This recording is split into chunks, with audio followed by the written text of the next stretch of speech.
हम लोगों ने क्या क्या कंप्लीट कर लिया था, and after that we will continue with our discussion. Okay, so in our last class we talked about the Gupta empire, right. तो बच्चों लास्ट क्लास में हम लोगों ने अपना नया टॉपिक शुरू किया था, जिसमें हम लोगों ने सबसे पहले गुप्ता एम्पायर के बारे में पढ़ा. और गुप्ता एम्पायर के बारे में क्या पढ़ा हम लोगों ने, that the rulers of the Gupta dynasty they form this Gupta empire, right. और ये कौन से रीजन में इन लोगों ने रूल किया था, so north central India. Okay, और कब से कब तक रूल किया था, सो 320 to 550 AD. और मैंने आपको एक इंपॉर्टेंट पॉइंट ये भी बताया था कि जो हमारा जो गुप्ता एम्पायर है बच्चों, उसको हम लोग गोल्डन पीरियड भी कहते हैं, राइट. और उसमें मैंने आपको सब कुछ बताया कि कौन कौन से इंपॉर्टेंट रूलर्स हैं. So the founder of Gupta empire was Shrigupta. फिर मैंने आपको बहुत सारे रूलर्स के नाम भी बताए थे कि एक के बाद एक करके, सिंस ये पूरी डायनेस्टी है तो obviously father and after that his son, और ऐसे पूरा इनका पूरा हायरार्की इसी तरह कंटिन्यू करता है. ओके, तो उसमें हम लोगों ने उसके बाद सबसे इंपॉर्टेंट रूलर के बारे में बात किया था, दैट इज समुद्रगुप्त, राइट. तो बच्चों मैंने आपको समुद्रगुप्त के बारे में क्या बताया था, बेसिकली हमें समुद्रगुप्त के बारे में कैसे पता चलता है, हमें समुद्रगुप्त के बारे में प्रशस्ति से पता चलता है. उसके बाद हम लोगों ने प्रशस्ति के बारे में पढ़ा. अब प्रशस्ति क्या होता है, so it is a Sanskrit word which means in praise of. और ये किसके प्रेज में लिखा जाता है, किसकी अच्छाइयां इसमें लिखी जाती है, तो ऑब्वियसली अबाउट द किंग और the ruler at that particular time who is ruling in that empire, right. और ये लिखता कौन है, सो जो भी रूलर्स होते हैं उनके जो कोर्ट पोएट्स होते हैं, ओके, तो ये लोग होते हैं जो ये प्रशस्ति लिखते हैं, राइट. तो अगर हम लोग समुद्रगुप्त की बात कर रहे हैं तो समुद्रगुप्त के बारे में भी हमें प्रशस्ति के थ्रू ही पता चलता है ना. तो ये सारी चीजें हम लोगों ने अपने लास्ट क्लास में कंप्लीट की थी. और समुद्रगुप्त का प्रशस्ति किसने लिखा था बच्चों, तो हरिसेना ने लिखा था, राइट. और उसमें हरिसेना ने बताया कि समुद्रगुप्त किस तरह के वॉरियर थे और वो कितने स्ट्रॉन्ग थे, कितने ब्रेव थे. उसके अलावा वो किस तरह की पॉलिसीज अपनाते थे डिफरेंट रीजन्स को अपने अंडर करने में, राइट. तो हम लोग अपना ये टॉपिक जो प्रशस्ति का है बच्चों, इसको आज की क्लास में कंटिन्यू करने वाला है. Now let us talk about the policies जो समुद्रगुप्त ने अडॉप्ट किया था जब वो दूसरे किंगडम्स को वो अपने एम्पायर के अंडर ला रहे थे. Okay, now let us talk about the prashasti. के प्रशस्ति हमें क्या बताते हैं, about the rule and the administration of Samudragupta. Okay, so सबसे पहले बेसिकली हम लोग चार तरफ की बात करने वाले बच्चों, चार रूलर्स की बात करने वाले हैं जो मैंने आपको लास्ट क्लास में बताया था, है ना. तो यहाँ पे हम लोग सबसे पहले बात करने वाले हैं about the rulers of Aryavarta. Okay, so the rulers of Aryavart, here they were 9 rulers who were uprooted and their kingdoms were made a part of Samudragupta's empire. तो बच्चों सबसे पहले आप देखो कि जो आर्यवर्त के रूलर्स थे बच्चों, ये जो हमारा पूरा देखो, आप अपने एनसीईआरटी में ये पूरा मैप देख सकते हो. ओके, अब इस मैप में आप देखो कि चार बहुत एक तो डॉट्स यहाँ पे दिए हुए बहुत सारे जो सिटीज के हैं, okay, that were conquered by the Gupta empire, right. उसके अलावा आप अपने एनसीईआरटी बुक में देखोगे तो बेसिकली आप देखोगे ये जो भी आपके शेडेड रीजन्स है, ओके, डिफरेंट कलर से ये पूरा शेडेड रीजन है, राइट. आप अपने एनसीईआरटी बुक में भी देखना. तो बेसिकली ये जो पूरा आपका है ये गुप्ता एम्पायर है ना, जो मैप में मैंने आपको पिछली क्लास में भी बताया था. ओके, सो बेसिकली जो रूलर्स ऑफ आर्यवर्त है बच्चों, यहाँ पे 9 रूलर्स थे. ओके, तो ये आपका जो नॉर्दर्न रीजन हो गया, ये पूरा आपका आर्यवर्त का रीजन है. ओके, और यहाँ पे 9 रूलर्स थे जिनको समुद्रगुप्त ने हराया और उसके बाद ही made these kingdoms the part of his own empire, right. एक तो हमारा आर्यवर्त का हो गया, राइट. अब हम देखते हैं दूसरे कौन से दूसरे रूलर्स थे. सो द रूलर्स ऑफ दक्षिण पथ. अब बच्चों दक्षिण पथ के बारे में भी आप लोगों ने लास्ट क्लास में पढ़ा था, सतवाहनास ये सब के बारे में पढ़ा था, है ना. तो उसमें आप लोगों ने दक्षिण पथ टर्म यूज किया है. सो बेसिकली ये दक्षिण पथ की अगर हम बात कर रहे हैं तो ऑब्वियसली जो भी रूलर्स सदर्न रीजन में थे हम लोग उसकी बात कर रहे हैं, राइट. ये जो हमारा वेस्टर्न, ये पूरा जो वेस्टर्न रीजन हो गया, राइट. सो बेसिकली यहाँ पे हम लोग देखते हैं. So here there was 12 rulers, they surrendered to Samudragupta after being defeated and he then allowed them to rule again.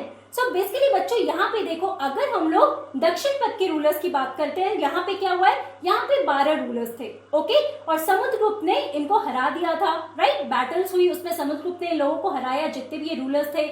और लेकिन इन रूलर्स आफ्टर बीइंग डिफीटेड इन्होंने सरेंडर कर दिया समुद्रगुप्त को, okay. But what happened later on, Samudragupta ने इनको अगेन अलाउ कर दिया रूल करने के लिए, राइट. तो यहाँ पे आप देख सकते हो जो पॉलिसी अपनाई गई है फॉर द रूलर्स ऑफ दक्षिण पथ, ये काफी डिफरेंट है from the rulers of the Aryavarta. यहाँ पे जो भी पॉलिसीज अपनाए गए, यहाँ पे आप देख सकते हो कि जितने भी किंगडम्स थे, इन सारे किंगडम्स को समुद्रगुप्त ने अपने एम्पायर में ले लिया, है ना। लेकिन वही अगर हम लोग दक्षिण पथ की बात करते हैं तो यहाँ पे आप देखो कि दो ये जितने भी रूलर्स थे आपके दक्षिण पथ के, ये तो डिफीट हो गए थे, इन्होंने सरेंडर कर भी दिया था, बट अगेन समुद्रगुप्त ने इनको अलाउ कर दिया रूल करने के लिए, राइट। तो ये आप डिफरेंस देख सकते हो in the policies that had been adopted by Samudragupta. Okay, अब हम लोग बाकी दो रूलर्स की बात करते हैं, राइट। तो हमारा तीसरा देखो क्या है, the inner circle of neighbouring states including Assam, coastal Bengal, Nepal and a number of gana sanghas. Okay, तो बच्चों जब आप लोग जनपद महाजनपद पढ़ रहे थे तो उसमें आप लोगों ने ये गन और संघ के बारे में पढ़ा था,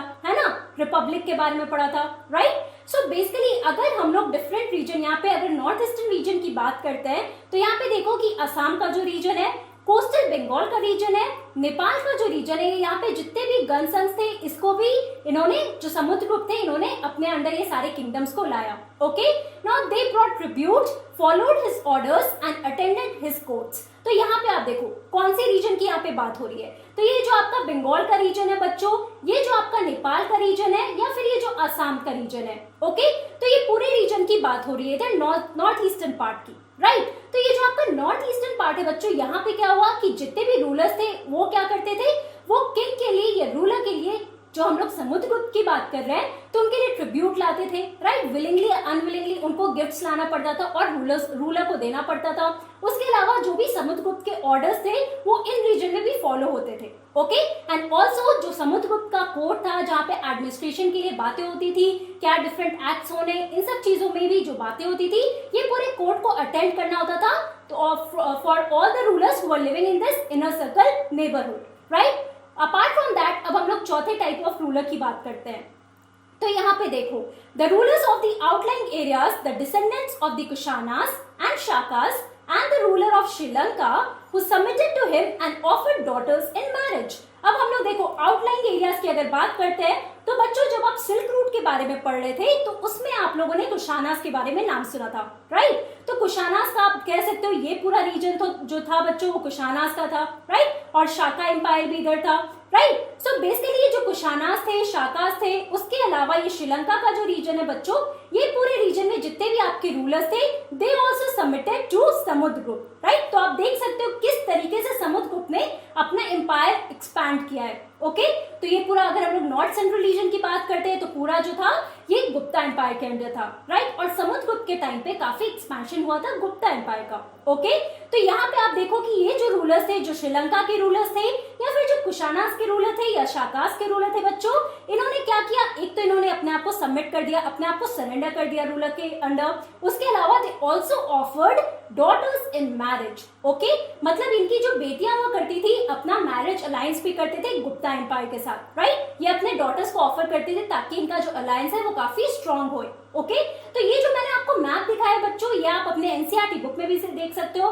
बेसिकली ये मैप हम लोग क्यों देख रहे हैं, बिकॉज इससे हमें पता चलता है कि कैसे पॉलिसीज डिफर करते थे समुद्रगुप्त के डिफरेंट रीजन में। अगर हम लोग नॉर्थ रीजन की बात करते हैं, आर्यवर्त की बात करते हैं, फिर हम लोग दक्षिण पथ की बात कर रहे हैं, या फिर हम लोग नॉर्थ ईस्टर्न रीजन की बात कर रहे हैं, या फिर नॉर्थ वेस्टर्न रीजन की बात कर रहे हैं, तो डिफरेंट पॉलिसीज थे। ओके, तो आप मैप से ये सारे एरियाज को देखना और ये सारे पॉलिसीज जो डिफरेंट पॉलिसीज थे इनको भी आप याद रखना। ओके, अब बच्चों हम लोग अपना नया सब टॉपिक शुरू करते हैं, that is genealogies. Okay, so basically एक तरफ तो हमने देखा कि हमें प्रशस्ति रूलर के बारे में बताते हैं, right, that is written in the praise of ruler. उसके अलावा एडमिनिस्ट्रेशन कैसा है, पॉलिसीज कौन कौन से हैं रूलर्स के, उसके बारे में भी हम लोगों ने समझा, जो हमें प्रशस्ति के थ्रू पता चलता है।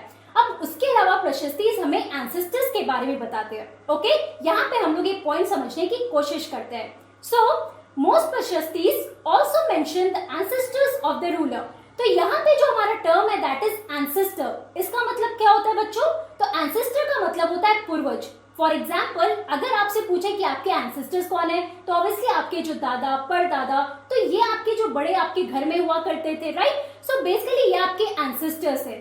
ओके, तो यहाँ पे अगर हम लोग प्रशस्ति की बात कर रहे हैं तो यहाँ पे प्रशस्ति में हमें समुद्रगुप्त के एंसेस्टर्स के बारे में पता चलता है। बेसिकली समुद्रगुप्त के पिताजी या फिर उनके दादाजी, तो उन सब के बारे में भी प्रशस्ति में अच्छे से लिखा गया है, राइट। तो यहाँ पे आप देखो बच्चों, ये पूरा आपका गुप्ता एम्पायर का चार्ट बना हुआ है, राइट। तो सबसे पहले Shrigupta, okay, after that Ghatotkacha, after that Chandragupta one, okay, और उन्हीं के बेटे हैं समुद्रगुप्त, राइट। तो यहाँ पे हम लोग क्या देखने वाले हैं कि समुद्रगुप्त के पिताजी या फिर उनके दादाजी के बारे में, right. So this one mentions Samudragupta great grandfather, grandfather, father and mother, okay. तो परदादाजी के बारे में बात हो रही है, फिर इनके दादा के बारे में बात हो रही है, then his father and mother. तो इन सब के बारे में भी प्रशस्ति में मेंशन किया गया है, okay. Now let us read about that.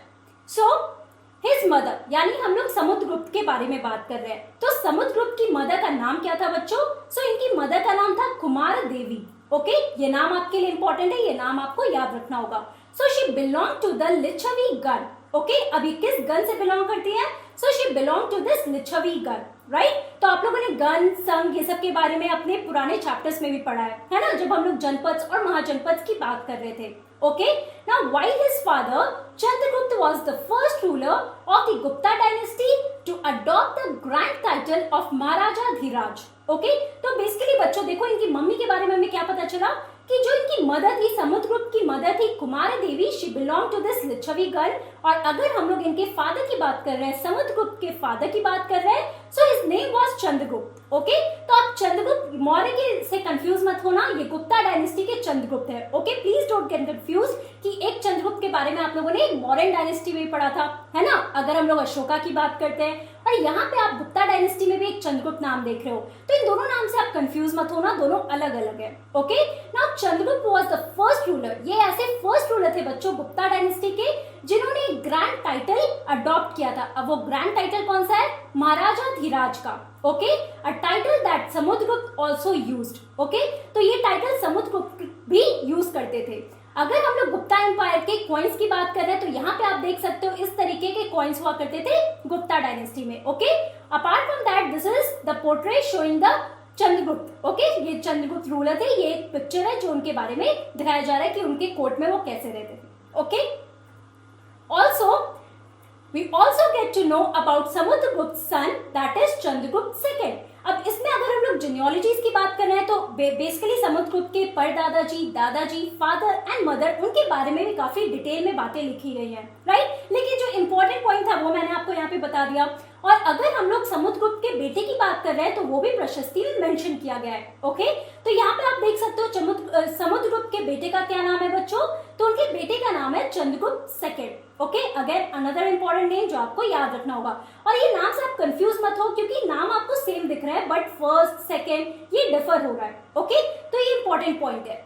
Also we know about him from inscriptions and coins। अब हम लोग चंद्रगुप्त सेकेंड के बारे में, he was also one of the famous rulers of the Gupta dynasty, और इनके बारे में भी हमें inscriptions और coins से पता चलता है। Now he led an expedition to Western India where he overcame the last of the Shakas, okay।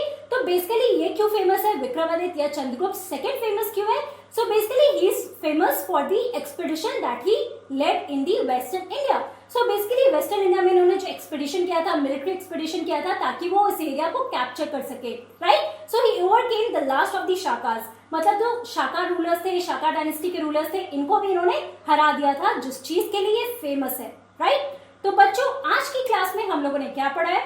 In today's class we discussed about the prashastis, जिसमें हम लोगों ने बेसिकली समुद्रगुप्त के पॉलिसीज के बारे में पढ़ा, about the 4 different types of rulers, right. उसके बाद हम लोगों ने जेनियोलॉजीज के बारे में पढ़ा। We came to know about Samudragupta mother and father and also Samudragupta son, okay. तो ये इंपॉर्टेंट पॉइंट्स है जो आपको अपने दिमाग में रखना होगा जब हम लोग प्रशस्तीज, जेनियोलॉजी, समुद्रगुप्त के बारे में बेसिकली अगर बात कर रहे हैं, ओके। तो बच्चों अब हमारे नेक्स्ट क्लास में we are going to talk about Harshavardhana and Harshacharita, okay. तो ये हमारे दूसरे रूलर जिनके बारे में हम लोग अपने नेक्स्ट क्लास में डिस्कस करने वाले हैं, okay. So that's all for today. Thank you very much. Have a nice day.